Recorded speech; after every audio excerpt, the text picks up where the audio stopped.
Hello everyone, welcome to Inconvenient Truths. I'm your host, Jennifer Zeng.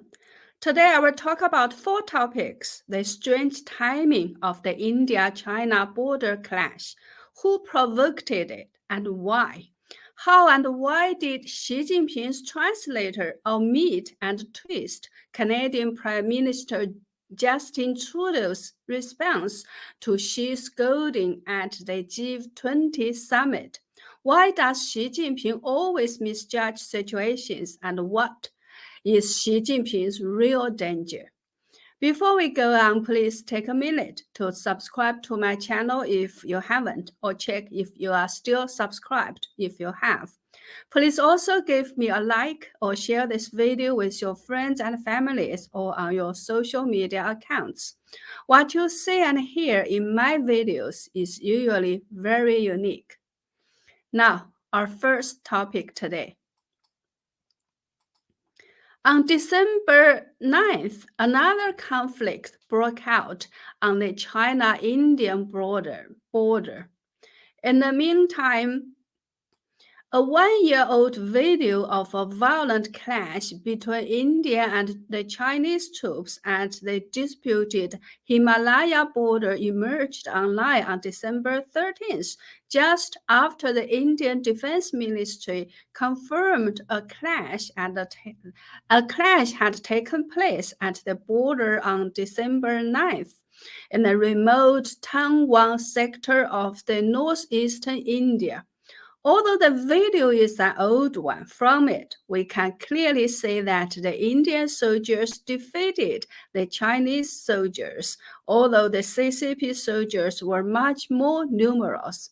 In a matter of minutes, the Indian soldiers pushed the CCP troops back behind the control line.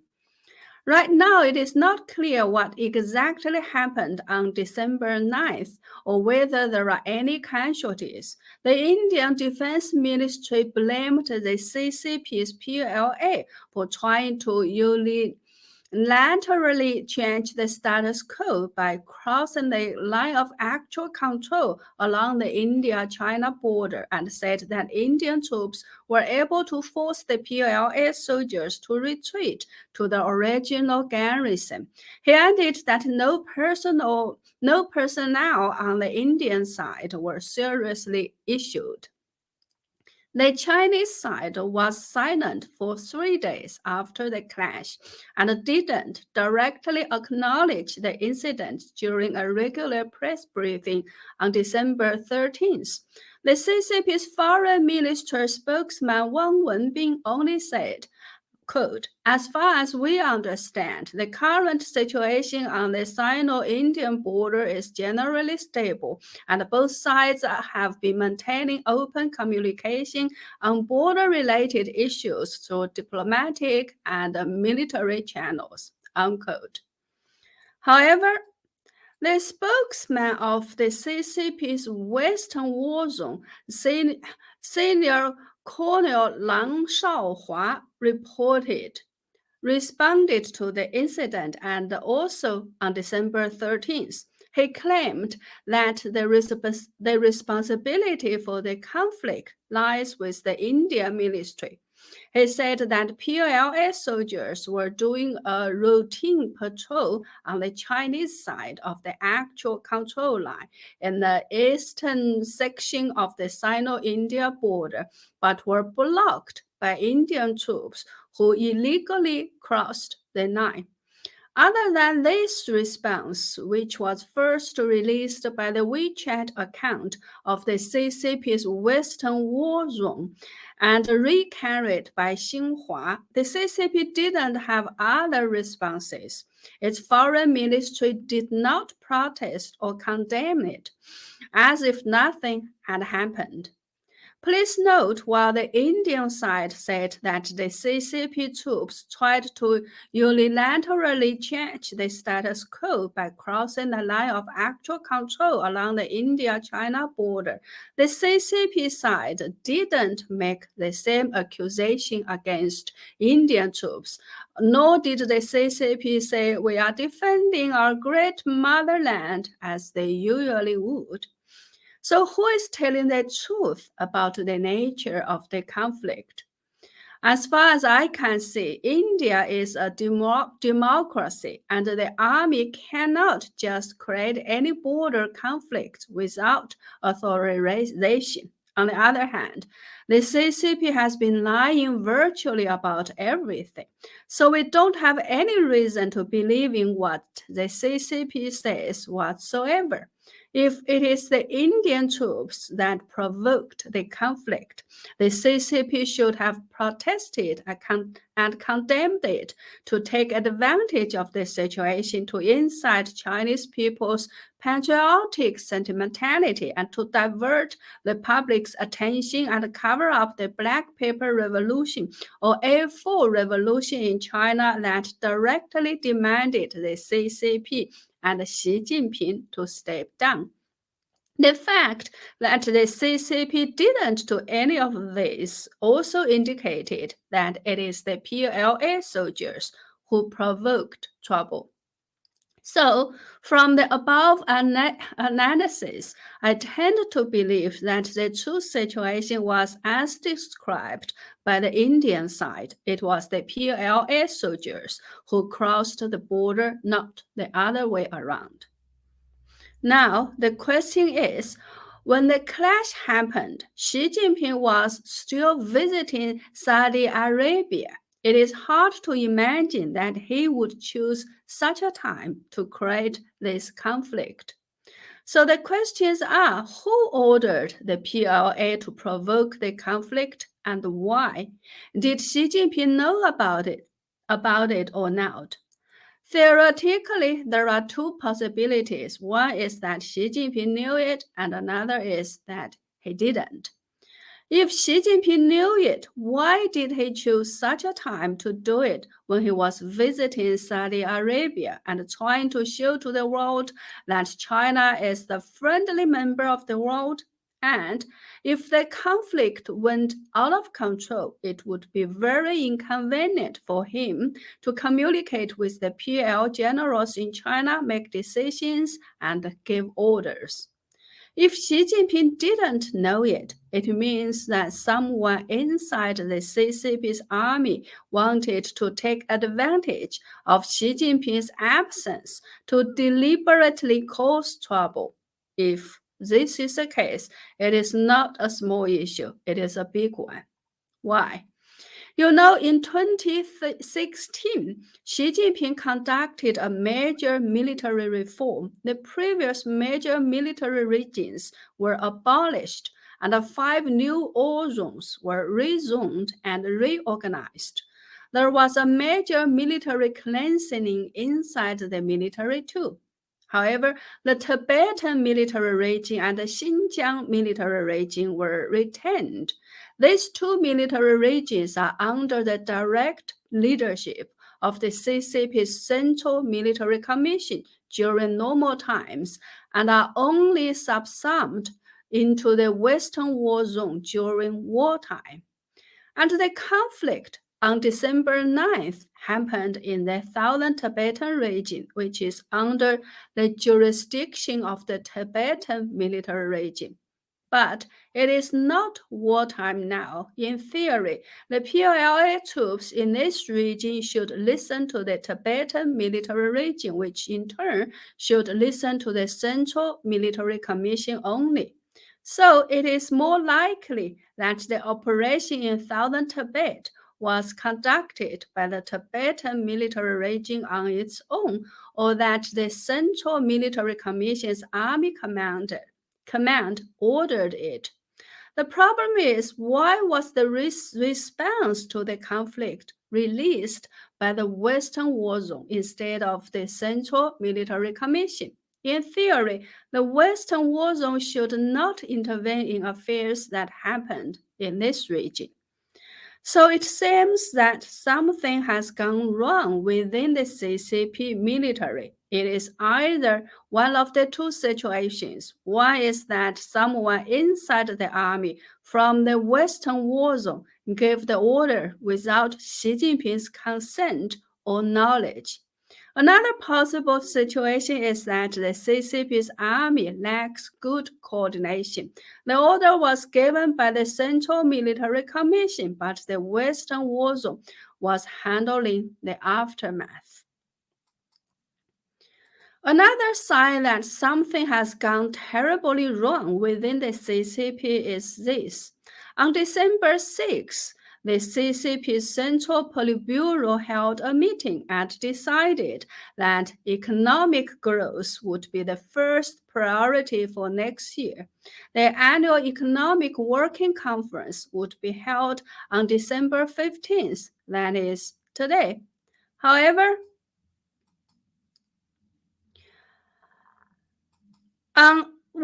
only 1 week later, on December 13th, Bloomberg News and Reuters reported that the meeting would be delayed after infections in Beijing surged. Then, 1 day later, on December 14th, Bloomberg News published another report saying the meeting would go ahead anyway.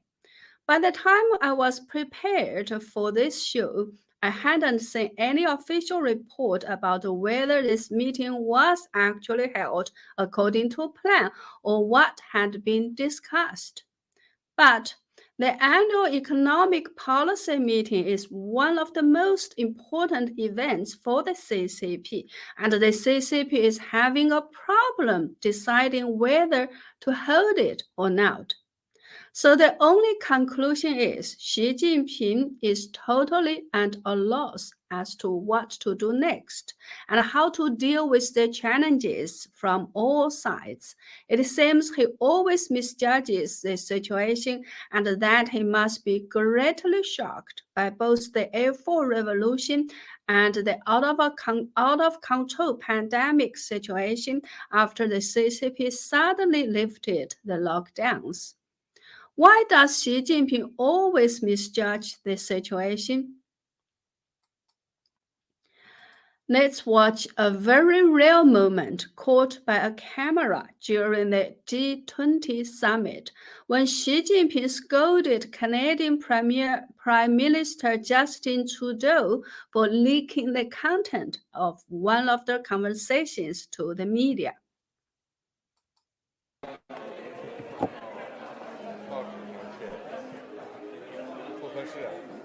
Everything we discuss is then leaked to the paper. That's not appropriate.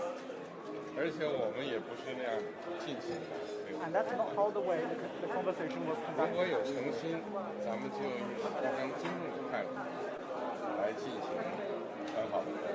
If there is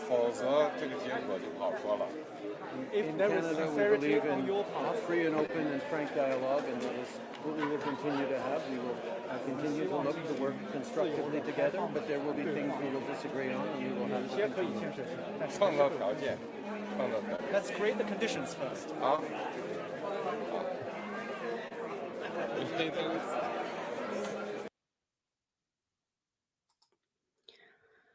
Well, what I want everyone to see is actually this. After being scolded by Xi, Trudeau didn't even wait for the translator to translate Xi's entire lecture and quickly said, quote, "In Canada, we believe in free and open and frank dialogue, and that is what we'll continue to have, and we'll continue to look and work constructively together. But there will be things that we will disagree on, and you will have to continue that." Unquote. At this moment, he was interrupted by Xi Jinping, who said, "Let's create the conditions first." If you understand Chinese and listen carefully, you will find that while Trudeau was talking, Xi Jinping's translator was doing a simultaneous translation. But instead of translating everything Trudeau was saying, he only translated part of it. Not only did he just translate part of it, but he also twisted Trudeau's words. So the Chinese translation Xi Jinping got from his translator was this: 希望可以自由开放的对话，有些可以是建设性的，但是 If we translate back this sentence into English, it goes like this. I hope we can have free and open dialogues, some of which can be constructive, but that was when Xi Jinping cut in and said, let's create the conditions first. So in reality, Trudeau was subtly but directly responding to Xi Jinping by saying we have free speech in Canada and it is normal for people to disagree with one another in a free and open society. But Xi Jinping's translator's translation made Trudeau's words sound like a plea. I hope we can have free and open dialogues, some of which can be constructive. That's why Xi Jinping immediately interrupted by saying, let's create the conditions first. It means whether I will give you the opportunity or not depends on whether you will behave yourself.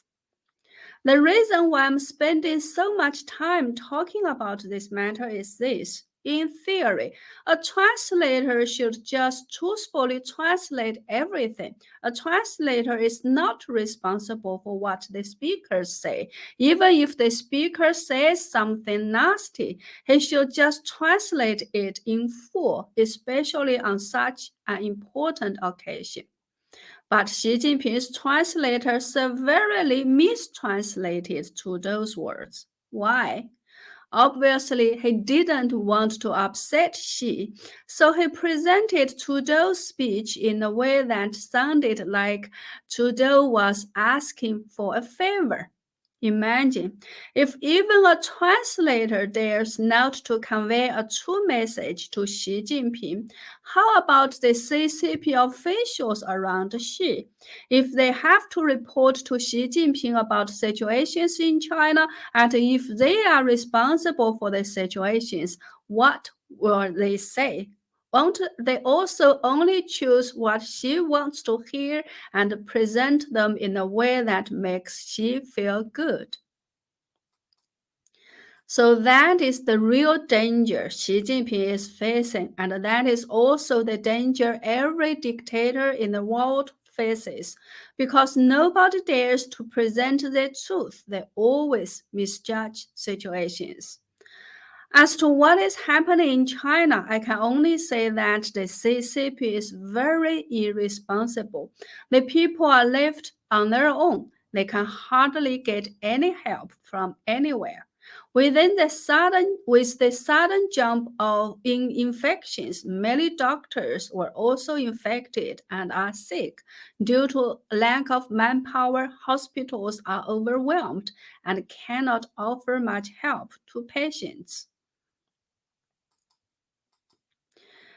This post says her mother-in-law had a fever during the night and passed out at about 6 o'clock in the morning. She called 120, which is the number for the ambulance, but was told that over 10,000 people were waiting for an ambulance. Her mother-in-law died at about 10 o'clock, and now she's even having problems getting a death certificate. As her mother-in-law didn't die at a hospital, she couldn't get cremation services or find a place to store the body. The temperature at home is fairly high, and she has children home. What can she do? Well, this is the situation in Beijing. In the meantime, we also saw posts saying that the control in Shandong province hasn't eased. As of late, on December 13th, local authorities were still forcibly taking people to quarantine camps. So this indicates that the central government has lost or partially lost control over local governments and local authorities. Even the people in charge of a certain company or workplace are deciding what to do based on their own judgment. For an always highly centralized power, this is a very dangerous situation.